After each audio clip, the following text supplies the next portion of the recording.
Kuat Ma'ruf, Ferdy Sambo, dan Ricky Rizal jalani sidang duplik pada hari ini, Selasa 31 Januari 2023. Bom bunuh diri di masjid Pakistan, puluhan orang tewas. BBM campur sawit 35% siap diterapkan 1 Februari 2023. Assalamualaikum warahmatullahi wabarakatuh. Saya Muhammad Ridho Fikardo mengucapkan selamat menyaksikan forum hari ini. Silahkan follow, like, subscribe, and comment.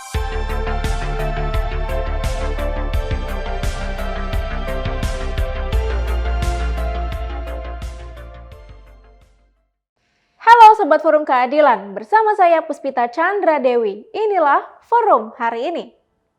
Sidang duplik terdakwa Kuat Ma'ruf, Ferdy Sambo, dan Ricky Rizal digelar pada Selasa 31 Januari 2023. Sidang duplik ini menjawab replik yang diajukan JPU pada para terdakwa.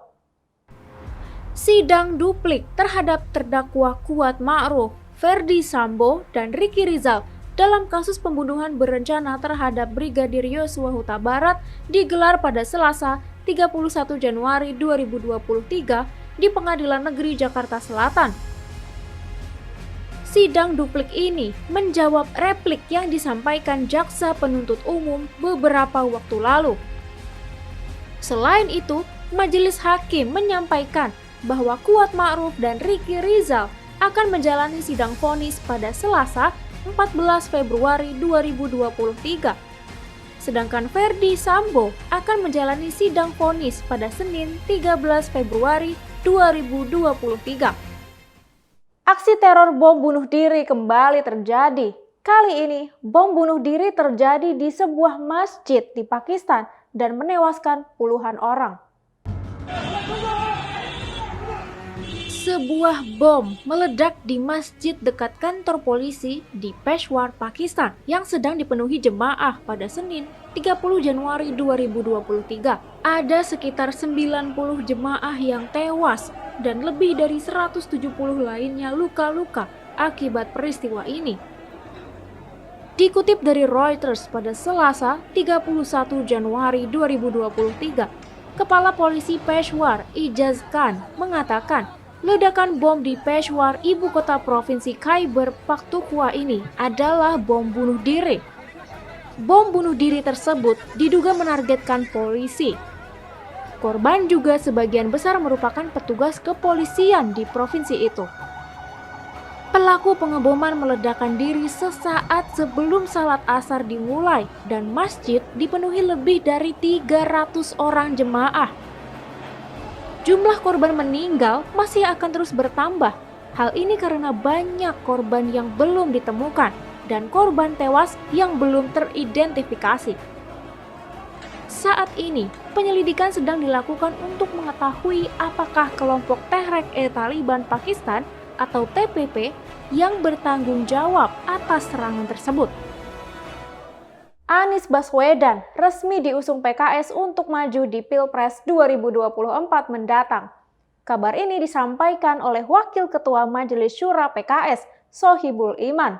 Partai Keadilan Sejahtera resmi mengusung Anies Baswedan sebagai calon presiden pada pemilu 2024.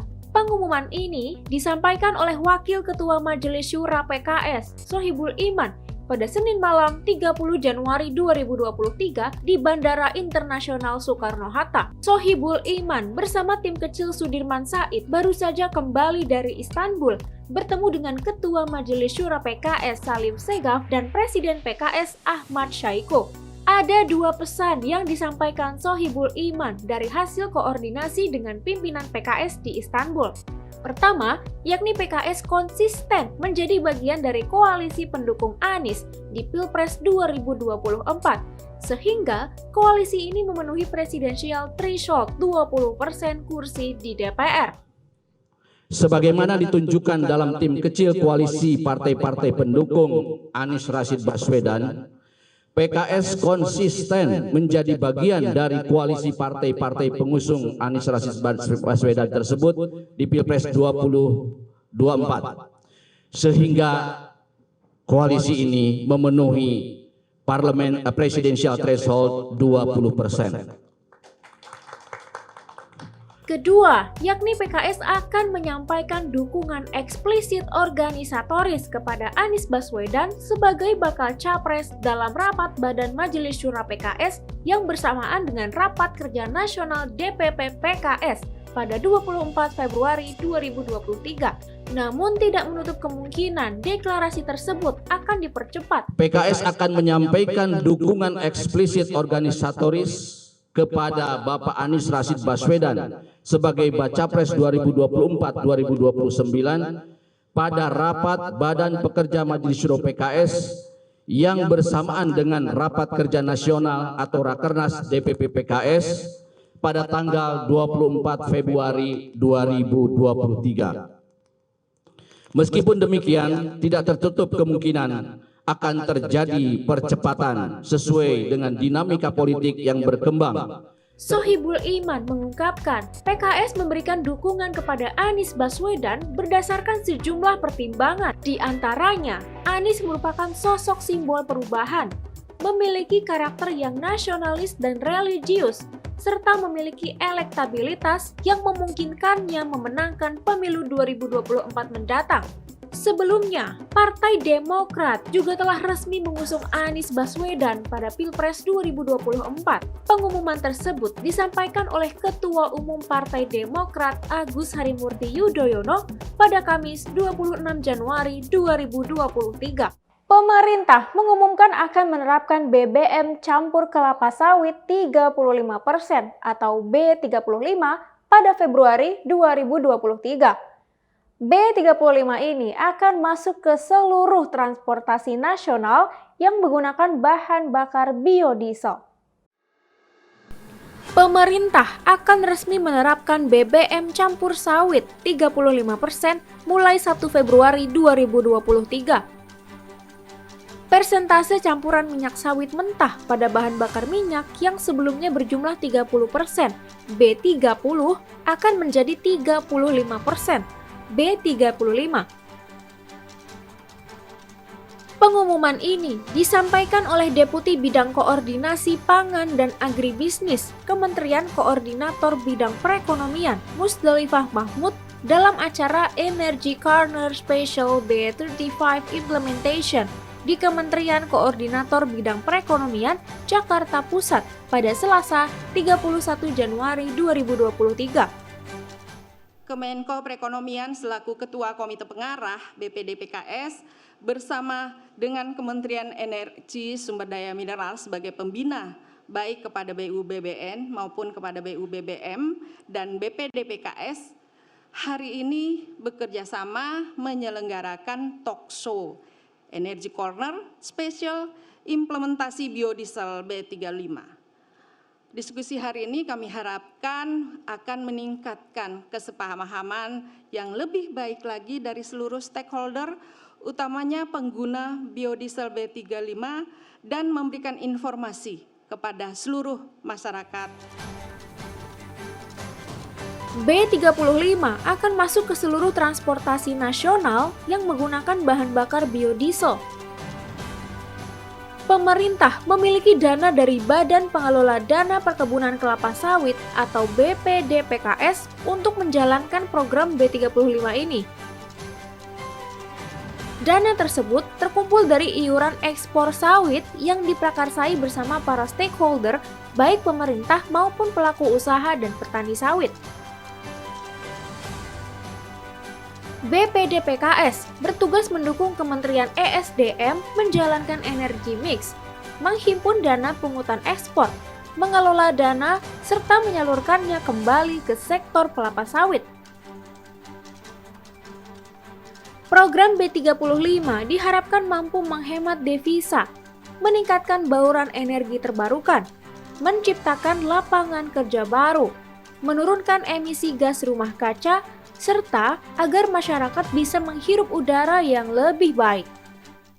Rekaman CCTV berisi aksi pemukulan beredar di media sosial. Pelaku diduga seorang anak anggota DPRD. Sebuah rekaman CCTV memperlihatkan aksi seorang pria yang diduga anak pejabat melakukan penganiayaan. Peristiwa ini terjadi antara diduga anak anggota DPRD Wajo dan tukang parkir di depan Mr. DIY Sengkang, Jalan Andi Pagaru, Kelurahan Tedaopu, Kecamatan Tempe, Kabupaten Wajo, Sulawesi Selatan pada Senin 30 Januari 2023. Dalam video berdurasi 19 detik itu, terlihat tukang parkir yang mengenakan topi putih mendorong mobil salah satu pengunjung karena mogok. Tak lama, pelaku datang menendang dan kemudian memukul korban 1 kali. Tukang parkir bertopi putih itu diketahui bernama Suwardi, warga Kelurahan Watalipue, Kecamatan Tempe, Kabupaten Wajo, Sulawesi Selatan. Insiden ini telah dilaporkan ke Polres Wajo dan sedang dalam penyelidikan.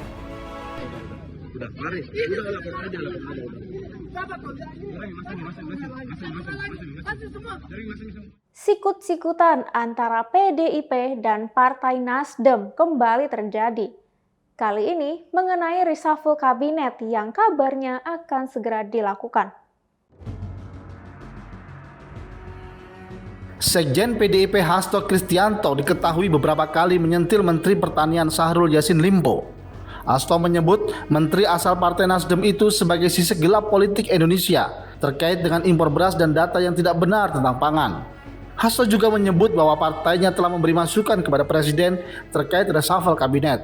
Sekalipun ia menegaskan bahwa soal pergantian menteri adalah hak prerogatif Presiden. Pernyataan Hasto ini tentu saja membuat panas kuping kader Partai Nasdem. Hubungan kedua partai ini memang tampak panas dingin usai Nasdem mengusung Anies Baswedan sebagai capres. Beberapa petinggi PDIP termasuk Jarod Saiful Hidayat sempat bersuara agar Nasdem sebaiknya menarik kadernya dari kabinet lantaran dianggap tidak sejalan dengan Presiden karena kampanye Anies sebagai antitesa Jokowi. Wakil Ketua Umum Partai Nasdem Ahmad Ali menanggapi pernyataan Hasto Kristianto soal Menteri Pertanian itu. Menurut Ali, pernyataan Hasto itu hanya berdasarkan persepsi. Dia menyebut PDIP tak perlu mendesak-desak Jokowi untuk mengocok ulang menteri. Apalagi menuding seorang menteri berdasarkan hal yang berangkat dari ketidaksukaan. Ali mengakui urusan pangan hingga saat ini memang masih carut-marut. Ali menyebut miskoordinasi kerap terjadi antara Kementerian Pertanian, Bulog, dan Kementerian Perdagangan. Ali kemudian menyinggung soal kasus korupsi bantuan sosial yang melibatkan Menteri Sosial Juliari Batubara yang merupakan kader PDIP. Ia menyebut bahwa partainya tidak pernah usil meminta Presiden mereshuffle PDIP dari Kemensos. Jadi, ia berharap partai politik tidak mendikte Presiden melakukan reshuffle. Hal itu tidak elok menjadi tontonan publik. Nama Nur muncul dalam kasus selfie Amalia Nuraini yang meninggal dunia setelah ditabrak mobil Audi A6 milik polisi. Lantas, siapakah Nur? Selfie Amalia Nuraini, 19 tahun, tewas dalam kecelakaan lalu lintas di Cianjur, Jawa Barat pada Jumat 20 Januari 2023. Mahasiswi Fakultas Hukum Universitas Surya Kencana itu tewas ditabrak mobil Audi A6 yang menyusup dalam iring-iringan polisi dari Polda Metro Jaya yang tengah mengusut kasus pembunuhan berantai Wawon CS. Pengendara mobil tersebut, Sugeng Guruh Gautama, 41 tahun, telah ditetapkan sebagai tersangka dan ditahan. Saat peristiwa itu terjadi, di dalam mobil yang dibawa Sugeng terdapat wanita bernama Nur, 23 tahun, dan seorang anak berusia 2 tahun dan seorang babysitter. Nur mengatakan ia ikut dalam iring-iringan polisi itu atas izin suaminya yang merupakan anggota Polri, yang kemudian diketahui berinisial Kompol D. Pernyataan Nur yang mengaku sebagai istri kedua Kompol D itu ditampik Kapolres Cianjur AKBP Doni Hermawan. Ia menyebut Nur hanya teman dari salah satu anggota polisi. Namun pernyataan Kapolres Cianjur ini dibantah oleh Kabid Humas Polda Metro Jaya, Kombes Trunoyudo Wisnu Andiko. Ia mengungkap bahwa hubungan antara Nur dengan Kompol D. Ia mengatakan mereka berdua memiliki hubungan istimewa, bukan sekedar teman. Sekalipun ia tak menjelaskan apa yang dimaksud dengan hubungan istimewa itu. Status hubungan Nur dan Kompol D kian terang setelah Karopenmas Divisi Humas Polri Brigjen Ahmad Ramadan mengatakan bahwa Nur memang istri Kompol D tetapi menikah siri. Akibat hubungan itu, Kompol D kini ditahan dan diperiksa Propam Polda Metro Jaya. Kompol D diduga melanggar kode etik profesi Polri dan dijerat dengan pasal perzinahan dan perselingkuhan. Prestasi membanggakan kembali diukir oleh penyanyi asal Indonesia, Agnes Mo. Pelantun lagu Overdose itu menyabet 2 kemenangan dalam penghargaan Pinnacle Award. Penyanyi asal Indonesia, Agnes Mo, kembali menorehkan prestasinya di kancah internasional. Kali ini, Agnes Mo meraih 2 penghargaan untuk 2 kategori di WPVR 2022 Year-End Pinnacle Award. Agnes Mo memenangkan Best Solo Artist dan R&B Song of the Year untuk lagu Patience. Lewat unggahan Instagramnya pada Selasa, 31 Januari 2023, pelantun Coke Bottle ini mengungkapkan rasa terima kasih atas penghargaan yang diraihnya. Menurutnya, memenangkan 2 dari 4 nominasi adalah sebuah kehormatan dan anugerah. Dalam penghargaan tersebut, Agnes Mo masuk dalam 4 nominasi, di antaranya kategori Best Solo Artist, R&B Song of the Year, Best R&B Artist, dan Song of the Year.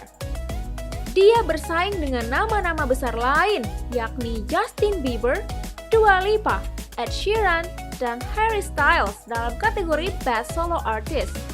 Untuk kategori lagu R&B Song of the Year, dia bersaing dengan Beyoncé, Chris Brown dan Wizkid, Doja Cat, dan Lizzo. WPVR 2022 Year-End Pinnacle Award adalah penghargaan yang dipersembahkan WPVR NY Platinum Vibes Radio, yakni program siaran radio yang berbasis di New York, Amerika Serikat. Demikian forum hari ini. Saya Puspita Chandra Dewi. Sampai jumpa.